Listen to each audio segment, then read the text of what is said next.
네.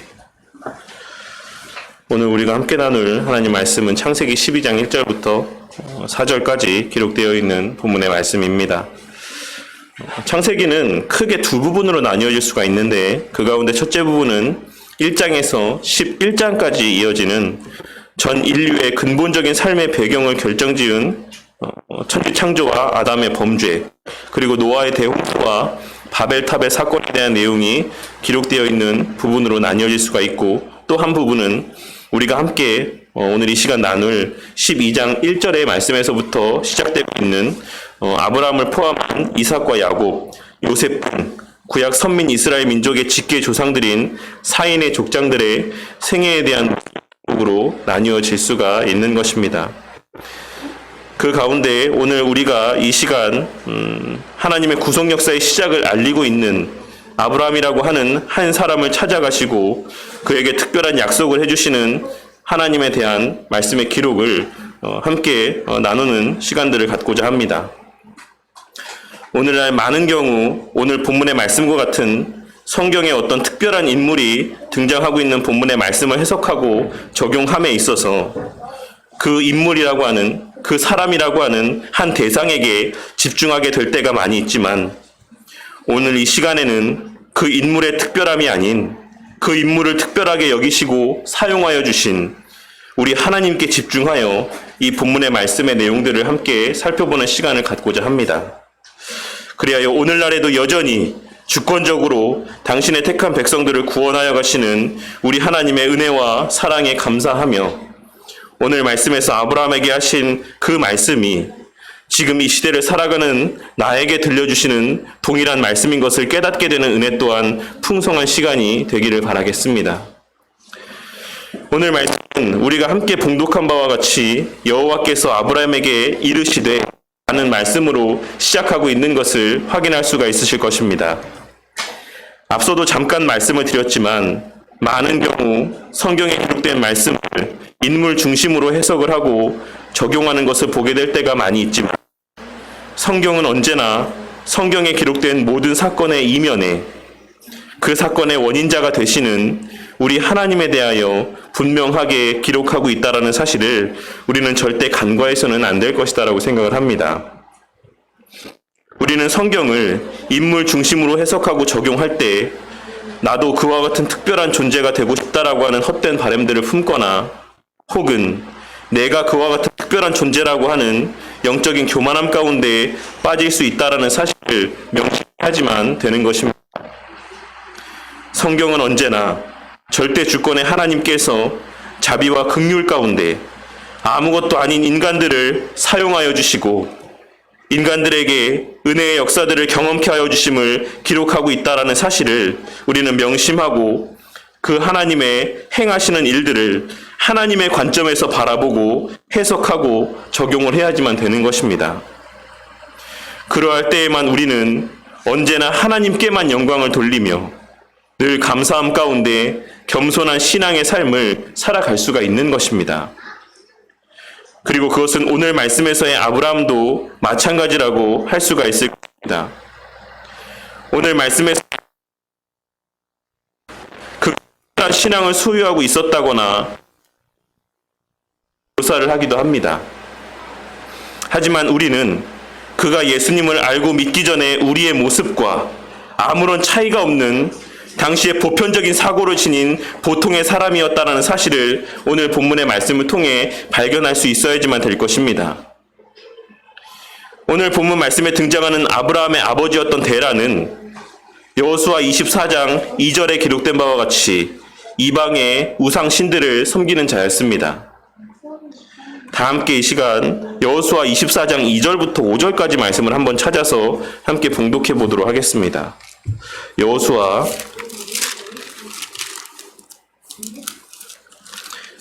24장 2절에서 5절까지 말씀을 함께 봉독해 보도록 하겠습니다. 여호수아 24장 2절에서 5절까지 말씀 함께 봉독하도록 하겠습니다. 시작.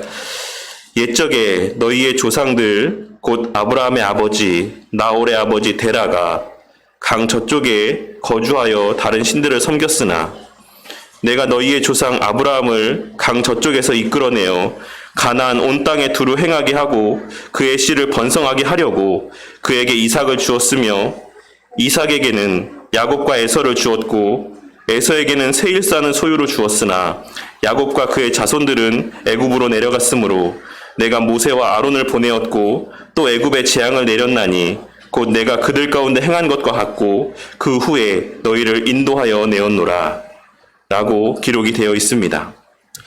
하나님께서 여호수아를 통해 아브라함의 아버지 데라에 대해서 위와 같이 말씀을 하고 있으신 것은 아브라함이 본래 어떤 사람이었는지를 나타내 보여주기 위한 의도라고 할 수가 있을 것입니다. 오늘날에도 그 아버지가 어떤 사람이었는가 라고 하는 것은 그 자녀의 성장에 있어 지대한 영향을 미치기 마련입니다. 하지만 뒤에서도 언급을 하겠지만 부족사회, 가족 단위의 사회였던 아브라함이 살던 시대 가운데 그 아버지가 어떤 사람이었느냐, 그 아버지가 어떤 일을 하고 어떤 신을 섬기는 사람이었느냐라고 하는 것은 그 자식의 삶에 있어 결정적인 영향을 미치는 것이었다는 사실을 우리는 잘 알고 있는 것입니다. 그렇기에 서양에서는 베이커 가문과 같이 그 아버지, 그 가문에 전통적으로 이어져 왔던 직업이 그 집안 사람들의 성이 되는 경우도 있었던 것입니다. 그러니 하나님께서 여호수아에 기록된 말씀에서 아브라함의 아버지 데라가 강 저쪽에 거주하여 다른 신들을 섬겼으나 라고 말씀을 하고 있으신 것은 너희가 대단하게 여기는 아브라함도 사실은 우상을 섬기는 자였다. 다른 신들을 섬기는 자였다. 라고 하는 사실을 분명하게 말씀하고 있으신 것이라 할 수 있는 것입니다. 하나님께서는 위와 같은 언급을 통해 아브라함 자체가 대단한 존재가 아니고 아브라함이 특별한 존재였기 때문에 믿음의 조상으로 쓰임받게 된 것이 아니라 그 자체는 아무것도 아닌 존재였지만 내가 그를 택하여 특별한 자로 여김을 받게 하였고 내가 그와 특별한 약속을 맺어 줌으로 그를 그곳에서 이끌어내어 너희의 믿음의 조상이 되게 하였다라고 하는 사실을 말씀하고 있으신 것입니다.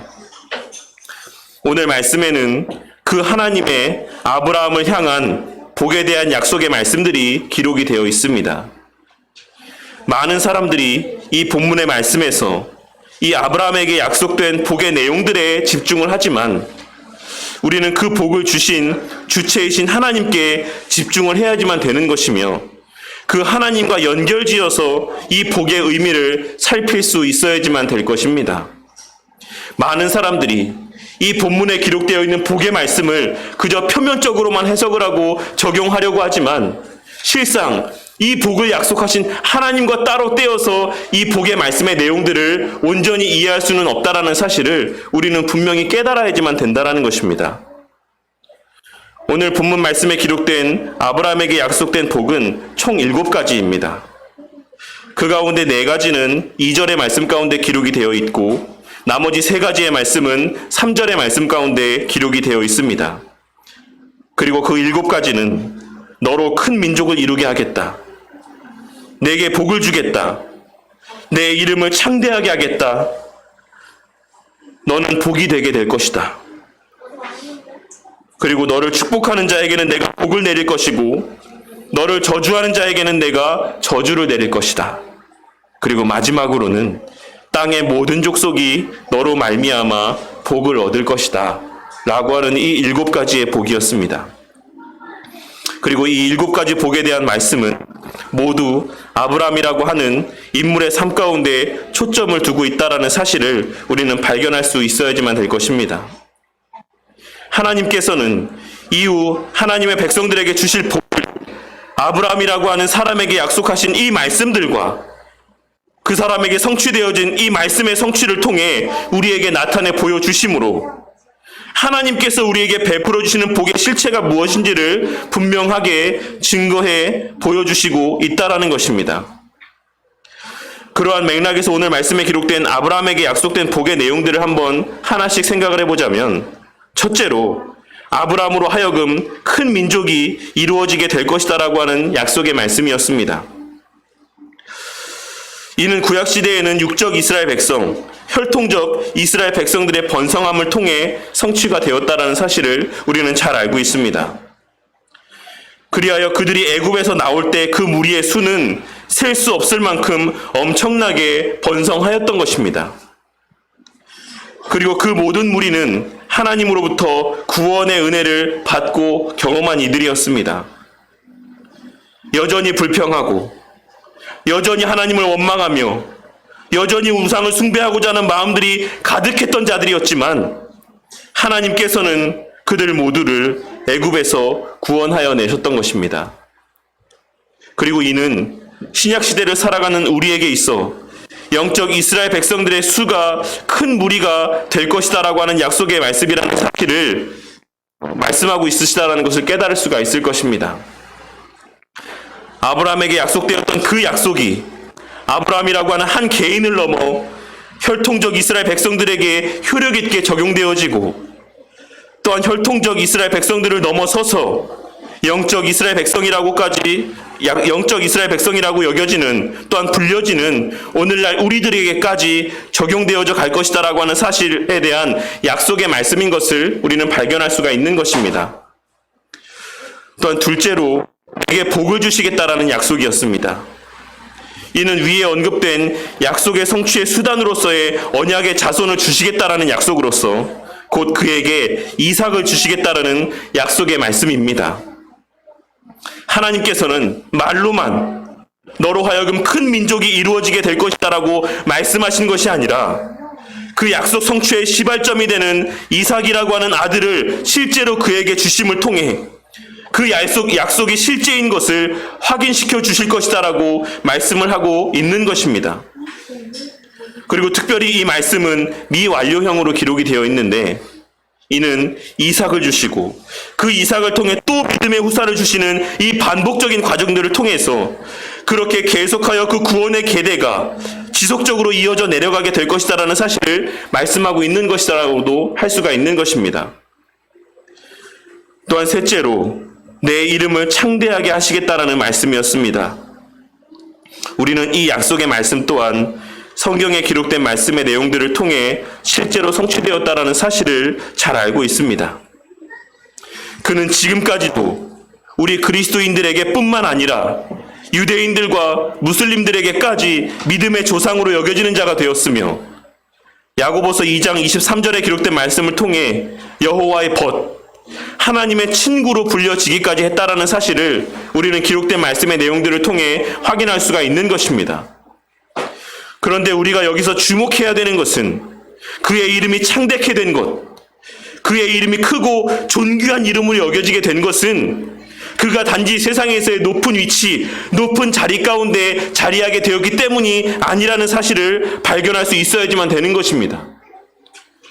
그의 이름이 후대에 이르기까지, 오늘날에 이르기까지 존귀한 이름으로, 큰 이름으로 여겨지게 된 것은 그와 하나님 사이의 관계성에서 비롯되었다라는 사실을 우리는 발견할 수 있어야지만 된다라는 것입니다. 많은 사람들이 이 아브라함에게 약속하신 그 이름이 창대케 되는 이 약속의 말씀이 단지 우리의 이름이 세상 가운데 드러나게 될 것이다. 우리가 높은 지위에 올라가게 될 것이다. 사람들 앞에 이름을 날리는 그와 같은 유명한 사람들이 될 것이다라고 하는 약속의 말씀으로 받고 있는 오늘날 시대 속에서 그 이름이 존귀케 되고 창대케 되는 이 약속의 말씀은 그가 하나님과 관계된 삶을 살았기 때문에 부여된 하나님의 복이었다라는 사실을 우리는 잊지 말아야지만 된다라는 것입니다. 그가 특별한 존재로 사람들에게 여겨질 수 있었던 것은 하나님께서 그와 함께 하시고 하나님께서 그에게 특별한 약속을 해주셨고 하나님께서 그 약속하신 바를 성취하여 주셨으며 하나님께서 그를 하나님의 일꾼으로 하나님의 친구로 여겨주셨기 때문이었다라는 사실을 우리는 잊지 말아야지만 되는 것이다라는 것입니다. 예전에도 말씀을 드렸던 것처럼 인간이 귀하고 가치 있는 존재로 여김을 받을 수 있는 것은 또한 인간이 귀하고 가치 있는 존재로 여김 받아야지만 되는 것은 그가 하나님의 형상으로 지음받았기 때문이라는 사실을 우리는 명심해야지만 될 것입니다. 그와 마찬가지로 하나님의 백성이 존귀하고 가치 있는 존재가 되는 것은 하나님께서 그들과 함께 하시기 때문이라는 사실을 우리는 명심해야지만 되는 것입니다. 그리고 이는 하나님께서 우리와 함께 하시지 아니하면, 우리의 삶에서 하나님이 배제가 되어지면, 하나님과의 우리의 그 관계성이 끊어지게 되면 우리는 아무것도 아니다라는 사실을 의미한다는 것 또한 우리는 깨달을 수 있어야지만 되는 것입니다. 우리가 아무리 세상에서 이름을 날리는 유명한 지위에, 높은 지위에 올라가는 사람들이 된다라고 할지라도 그 사람의 삶 가운데 하나님이 계시지 아니한다라고 하면, 그 사람의 삶의 모습들 가운데 하나님의 뜻이 나타나지 않는다라고 하면, 그 사람의 삶을 통해 하나님의 뜻이 성취되지 않는다라고 하면 그 사람의 삶의 모습은 하나님 앞에서는 아무런 가치가 없는 무가치한 삶일 뿐이다라는 사실을 우리는 깨달을 수 있어야지만 되는 것입니다. 또한 넷째로는 너는 복이 될지라 라고 하는 말씀이었습니다. 이는 조금 특별한 말씀으로 이전과 이후에 복에 대한 모든 말씀의 내용들이 하나님을 주체로 하고 있는 말씀인 반면에 이 약속의 말씀만이 아브라함을 주체로 하고 있는 말씀이라고 하는 사실을 우리는 주목해 볼 필요가 있을 것입니다. 그리고 또한 이 말씀만 유일하게 명령의 형태로 기록되어 있다는 사실 또한도 우리는 발견할 수 있어야지만 되는 것입니다. 그러니 이 약속의 말씀은 반드시 성취될 것에 대한 확정적 예언의 말씀이기도 하지만 또한 그렇게 살아야지만 된다라고 하는 아브라함에게 당위성을 부여하는 명령의 말씀이기도 한 것입니다. 하나님께서는 이 말씀을 통해서 내가 너로 하여금 복이 되게 할 것이니, 내가 너로 하여금 복의 역할을 감당케 할 것이니 너는 복으로서의 삶을 살아라 라고 말씀하고 있으신 것입니다. 그리고 이는 오늘날을 살아가는 우리에게 있어서 우리가 그리스도인으로 하나님의 백성으로 어떤 삶을 살아야 되는 것인지에 대한 말씀을 증거하고 있는 것이다라고도 할 수가 있는 것입니다. 우리는 아브라함에게 하시는 이 말씀을 통해 하나님의 복을 우리만 누리고 만끽하며 간직하고 살아가서는 안 된다라는 것을 발견할 수 있어야지만 되는 것입니다. 우리가 구원받는 것이 확실한 사실이라고 해서 우리가 그리스도인으로서의 삶을 살아가는 그 요구에 대해서, 그 의무에 대해서 소홀할 수가 없는 것처럼 아브라함이 복이 될 것이다라고 하는 그 약속이 확실한 약속이라고 하는 사실과는 별개로 아브라함에게는 그 복으로서의 삶을 살아가야지만 되는 그런 의무가, 사명이 부여되어 있다라는 사실을 우리는 이 말씀을 통해 발견할 수가 있어야지만 되는 것이며, 그 사명은 오늘날을 살아가는 우리에게도 여전히 유효한 것이다라는 사실을 우리는 발견할 수 있어야지만 되는 것입니다. 또한 다섯 번째로 너를 축복하는 자에게는 내가 복을 내릴 것이다라고 하는 말씀입니다. 이는 적극적인 의미에서 하나님의 백성들을 보호하시기 위한 말씀으로, 이 약속의 말씀은 1차적으로는 아브라함과 하나님의 백성들을 향한 은혜의 약속이긴 하지만 더 나아가서 이 말씀은 이 세상의 모든 이들을 향한 약속의 말씀이 되기도 함을 우리는 발견할 수 있어야지만 될 것입니다. 무슨 말이냐면 하나님께서는 이 약속의 말씀을 통해서 다른 이들이 하나님의 백성들을 축복하게 하심은 물론이요, 그렇게 하심을 통하여서 하나님의 백성을 축복하는 이들에게도 복을 주실 것이다라는 약속의 말씀을 하고 있으신 것이기 때문입니다. 하나님께서는 이 말씀을 통해 아브라함 외에 다른 이들에게도 하나님의 복을 받아 누릴 수 있는 그 문을 열어주고 있으신 것이며, 그 매개로서의 역할을 아브라함이 감당하게끔 하고 있으신 것이다라는 사실을 발견할 수 있어야지만 되는 것입니다. 그리고 또한 여섯 번째로는 너를 저주하는 자에게 내가 저주할 것이다 라고 하는 약속의 말씀을 들려주고 있으십니다. 이는 소극적인 의미에서의 하나님의 백성들을 보호하시기 위한 약속의 말씀으로서, 이를 통해서도 하나님께서는 하나님의 백성들이 다른 이들의 저주의 대상이 되지 않도록 보호하여 주고 있으신 동시에, 또한 다른 이들이 하나님의 백성을 저주함으로 하나님의 저주를 받게 하지 않게 하고자 하시는 의도가 담겨져 있는 약속의 말씀이라고 할 수가 있는 것입니다. 그런데 이 여섯 번째 약속의 말씀 가운데는 또 하나의 의미가 담겨져 있는데, 이는 다른 이들을 저주하는 것이 우리에게 속한 일이 아니라는 사실을 말씀하고 있는 것이라 할 수 있는 것입니다. 하나님께서는 아브라함에게 이와 같은 말씀들을 통해서 너는 복이 될지라 라는 말씀에서와 같이 너는 다른 이들에게 복을 전하는 삶을 살면 되는 것뿐이지 다른 이들을 저주하는 것은 너에게 속한 것이 아니다라는 사실, 너는 단지 복을 전하는 매개로서의 삶을 살기만 하면 된다라고 하는 사실을 증거하고 있다라는 것을 우리는 발견할 수 있어야지만 되는 것입니다.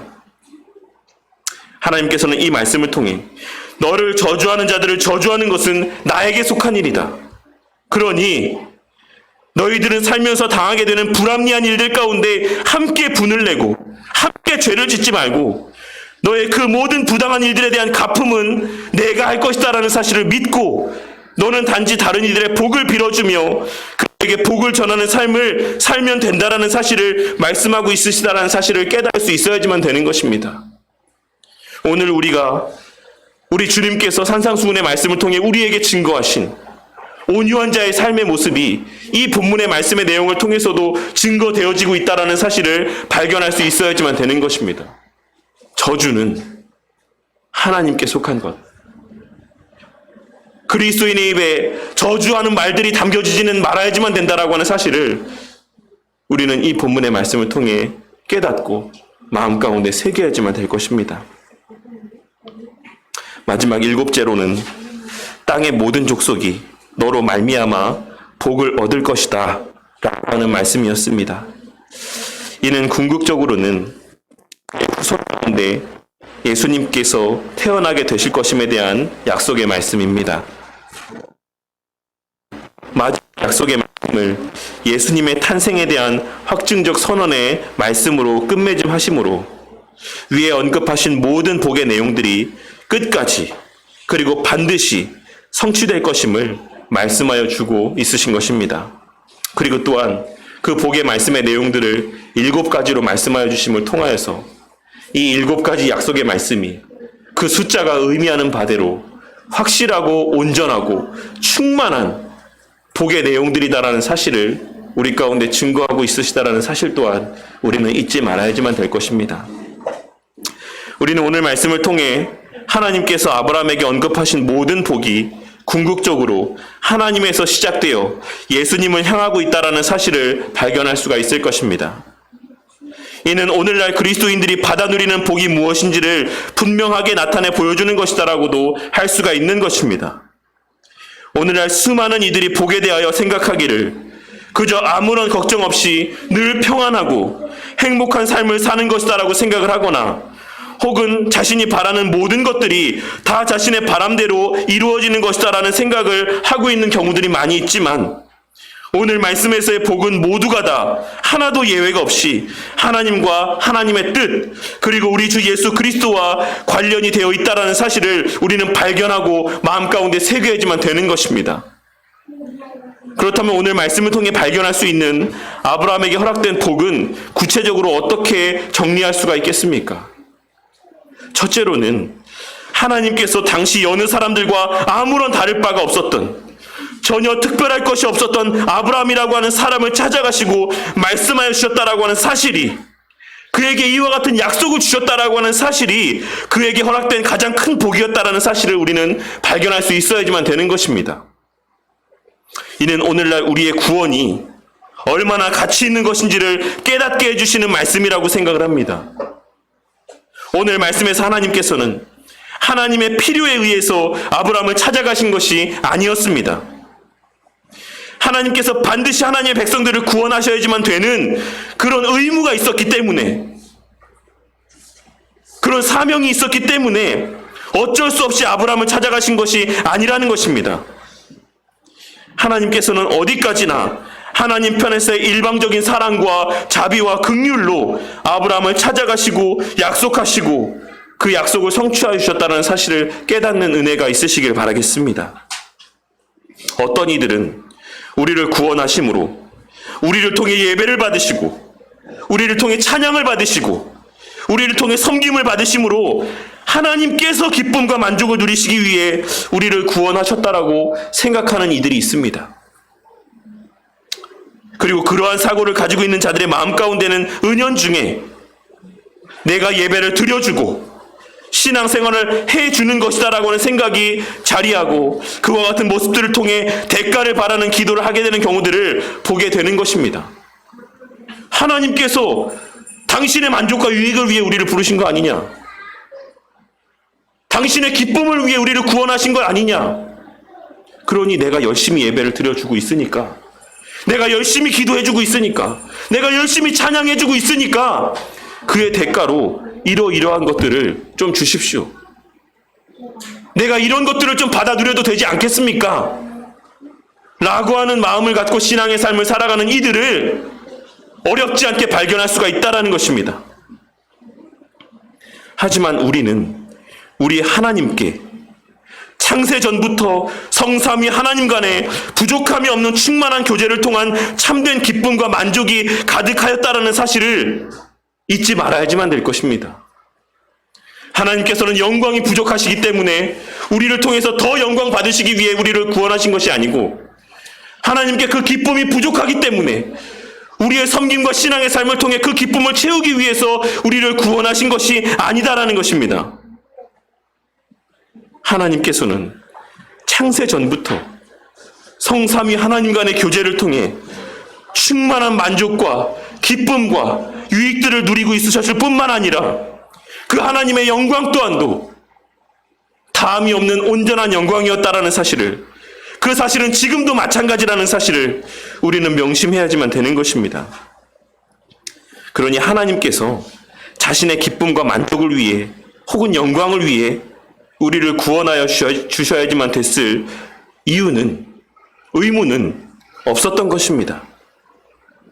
하나님께서는 단지 우리를 긍휼히 여기심으로 우리에게 찾아오셔서 우리에게 말씀하여 주시고 그 말씀이 믿어지게 하시고 그 말씀을 통해 구원의 자리로 우리를 인도하여 주셨다는 사실을 깨닫게 되는 은혜가 있길 바라겠습니다. 그리하여 구원은 기본이고 다른 부차적인 것들도 있어야지만 하나님께 감사한 마음을 갖게 되는 오늘날 수많은 사람들의 신앙의 모습과는 달리, 우리가 하나님의 말씀을 듣고 그 말씀이 믿어짐으로 지금 이 자리에서 주님의 말씀들 가운데 귀를 기울이고 있다라고 하는 그 사실 자체가 얼마나 큰 은혜이고 감사의 제목인지를 깨닫게 되는 우리 바른교회 성도님들이 되시기를 바라겠습니다. 또한 둘째로, 우리에게 다른 이들의 삶에 있어 복의 통로가 될 사명이 주어져 있다는 것이 얼마나 감사한 일이고 특권인 것을 깨닫게 되는 은혜가 있길 바라겠습니다. 우리는 우리의 삶에 있어 중요한 일들을 누구에게 부탁을 합니까? 우리의 삶에 있어서의 정말 그 기로에 서 있는 중요한 문제들을 누구에게 부탁을 하고 누구에게 도움을 요청을 합니까? 아마도 자신이 가장 신뢰하고 믿을 수 있는 사람들에게 부탁을 하는 것이 일반적인 모습일 것이다라고 생각을 합니다. 그렇게 우리는 우리 자녀들을 보낼 학교나 어린이집을 알아볼 때에도 주변에 믿을 만한 사람들에게 그 학교나 어린이집이 어떠한지에 대해서 그 평판을 알아보고 나름의 여러 가지 모양으로 스스로 알아보기도 하는 것입니다. 그렇다면 우리 하나님께 있어 가장 중요하고 큰 일로 여겨지는 것은 무엇이겠습니까? 그것은 바로 하나님의 사랑하시는 백성들을 구원하시는 일인 것입니다. 그렇게 하나님이신 예수님께서 친히 인간의 몸을 입고 이 땅에 오셔서 죽으시기까지 하면서 그 사랑하시는 자들을 구원하여 주신 것이 아니겠습니까? 그렇다면 그 귀하고 가치 있는 일들을 누군가에게 맡기신다라고 하면 그것이 얼마나 감사한 일이겠습니까? 직장 생활을 해보신 분들이라고 하면 아마 이 말이 무슨 의미인지 잘 아실 것이다라고 생각합니다. 회사에서 정말로 중요한 일들을 맡아서 하게 된다라고 하는 것. 정말 회사에 나아갈 방향을 좌지우지하는 그 어떤 중요한 자리에서의 쓰임을 받는다라고 하는 것이 얼마나 많은 사람들의 부러움을 받을 만한 일들인지를 직장 생활을 경험해 보신 사람들이라고 한다면 충분히 이해하실 것이다라고 생각을 하는 것입니다. 우리에게 하나님의 구속 역사의 완성이라고 하는 거룩한 사명이 주어져 있다라고 하는 사실은 우리에게 있어 엄청난 감사의 제목이 되는 것이자 우리가 누릴 수 있는 최고의 특권인 것을 깨닫게 되는 은혜가 있길 바라겠습니다.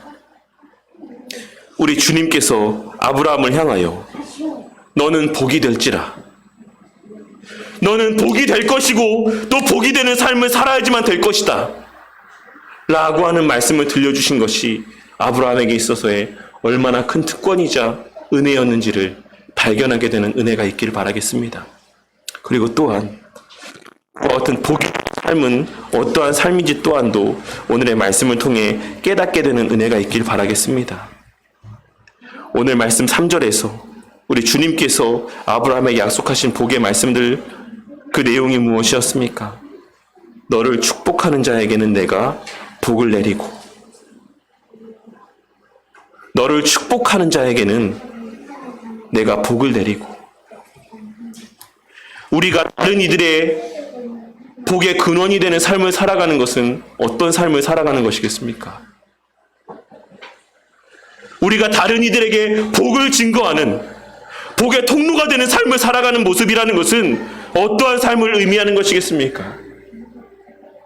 그것은 다른 이들의 입술을 통해 우리의 삶을 바라볼 때에 축복하는 말들이 고백되어지는 삶을 살아가는 것, 그것이 바로 우리가 다른 이들에게 복의 통로가 되는 삶을 살아가는 모습이 된다는 것을 깨닫는 은혜가 있으시기를 바라겠습니다. 다른 이들의 시선에 있어 지적할 점이 드러나지 않는 삶, 그들에게 유익이 되는 삶, 그들의 삶 가운데 선한 삶의 모습을 증거하는 것이야말로 또 하나의 주의 복음이 증거되어지는 통로라고 하는 사실을 우리는 이 말씀의 내용들을 통해 발견할 수 있어야지만 되는 것입니다. 그저 우리의 입을 벌려 주의 말씀들을 증거하는 삶뿐만 아니라, 우리의 입을 벌려 복음을 증거하는 삶을 사는 것뿐만 아니라 우리의 개개인의 삶이 세상의 사람들이 보기에도 윤리적인 면에서, 도덕적인 면에서 흠잡을 것이 없는 삶을 살아가는 것, 우리의 고백하는 말과 우리의 삶의 모습이 일치되어지는 삶의 모습을 나타내 보이는 것, 그것이 다른 이들의 복의 통로가 되는 삶의 모습의 참된 모습인 것입니다. 그저 우리가 입으로는 사랑을 이야기하고, 입으로는 하나님의 긍휼을 이야기하고, 입으로는 과부와 고아를 도와줄 것에 대한 하나님의 말씀을 증거하면서 실제 내 삶의 모습에 있어서는 내 한 삶을 차지하기도 영위하기도 바쁜, 정신이 없는 그와 같은 삶을 살아간다라고 하면, 이기적인 삶을 살아간다라고 하면, 세상 사람보다 더한 지독한 삶의 모습을 나타내 보인다라고 하면 그 사람들의 입술에서 어떠한 말들이 고백되어질 것이다라고 생각합니까? 아마도 그들의 입술에서는 우리를 저주하는 말들이 고백되어질 것이다라고 생각합니다. 오늘 말씀에서 너를 축복하는 자에게 내가 복을 내리고 너를 저주하는 자에게 내가 저주하겠다, 이 말씀 안에서 우리를 향한 위로의 메시지뿐만이 아니라 우리가 어떠한 삶을 살아가야 되는지에 대한 하나님의 교훈의 메시지를 발견하게 되는 은혜가 있길 바라겠습니다. 다른 이들의 입술에서 하나님의 저주를 받게 되는 저주의 말이 흘러나오게 되는 것이 아닌, 그들이 하나님으로부터 복을 받게 되는 축복의 말들이 그들의 입술을 통해 우리의 삶을 바라봄을 통하여서 증거되어질 수 있기를 위해 날마다 우리의 삶 속에서 그 말씀대로 실천하고 순종하며 참된 그리스도인의 삶을 살아가는 모습들이 우리를 통해 증거되어지기를 바라겠습니다. 앞서도 말씀을 드렸던 것처럼 오늘 말씀에서 아브라함에게 하신 허락된 복은 모두 하나님과 관계된 것이었으며 그리스도를 향하고 있었다라고 하는 사실을 우리 모두가 깨닫게 되기를 바랍니다. 오늘날 교회 안에서 선포되어지는 복은 대부분 하나님이나 예수님과 관련이 없는 경우를 보게 될 때가 많이 있습니다. 입으로는 하나님의 영광을 위한 물질의 부여함을 간구하고 하나님의 영광을 위한 세상에서의 성공을 이야기하지만 실제로는 그 삶 가운데 아무런 하나님의 영광이 나타나지 않는다라고 할지라도 그 삶이 하나님의 영광이나 하나님의 일들과는 아무 상관이 없다라고 할지라도 모든 사람들은 그것을 하나님의 복이라고 이야기하고 그러한 복을 사모하는 모습들을 나타내 보이는 경우들이 많이 있는 것입니다. 하지만 오늘 말씀에서와 같이 하나님의 약속하신 복은 하나도 예외가 없이 하나님과 관계가 되어져 있고 하나님의 성취하실 계획과 하나님의 뜻과 관계되어져 있다라는 사실을 명심하고 하나님의 복에 대한 바른 인식이 우리 모두의 마음 가운데 자리하게 되기를 바랍니다. 우리의 삶의 형편이나 모양이 어떠함과 상관없이 우리가 주를 알고 주님의 말씀 가운데 귀를 기울일 수 있으며 그 말씀이 믿어지는 것이 하나님의 우리에게 베풀어 주신 복이자 그 말씀들을 통해 우리 각자에게 구령의 열정을 허락해 주시고 구원 역사의 사명을 맡기셨다라고 하는 사실이 우리에게 주어진 가장 큰 복이자 그 구령의 말씀들을 통해 하나님의 구원하시기로 작정한 자들이 하나님을 알고 그리스도의 십자가 대속의 은혜 가운데 참여하게 될 것이다라고 하는 사실이 가장 큰 감사와 기쁨의 제목이자 우리 그리스도인들에게만 주어진 특권인 것을 깨닫게 되는 은혜가 있길 바라겠습니다. 오늘은 많은 교회에서 맥주 감사 주일로 지켜지는 주일입니다. 우리 교회는 특별히 맥주 감사 주일을 구별해서 기념하진 않지만 오늘 말씀을 통해 우리 삶에서의 진정한 감사의 제목이 무엇인지를 다시 한번 생각해보는 시간이 되기를 바라는 마음에서 오늘 본문 말씀의 내용들을 함께 나누고자 하였습니다. 오늘날 하나님의 복이 세상적인 것으로만 여겨지는 이 시대 속에서 오늘 말씀에서의 이 의미들이 우리 모두의 마음 가운데 깊이 새겨지므로 주님 다시 오시는 그 날까지 변함없이 우리 가운데 베풀어질 오늘 말씀에서 약속하신 복들로 말미암아 늘 우리 그리스도인들만이 누릴 수 있는 그 특권적인 감사와 기쁨이 그리고 그리스도인이라고 하는 자부심이 우리의 마음 가운데 가득하여지고 또한 우리의 삶을 통해 이 세상 가운데 표출되어지기를 주님의 이름으로 간절히 축원합니다.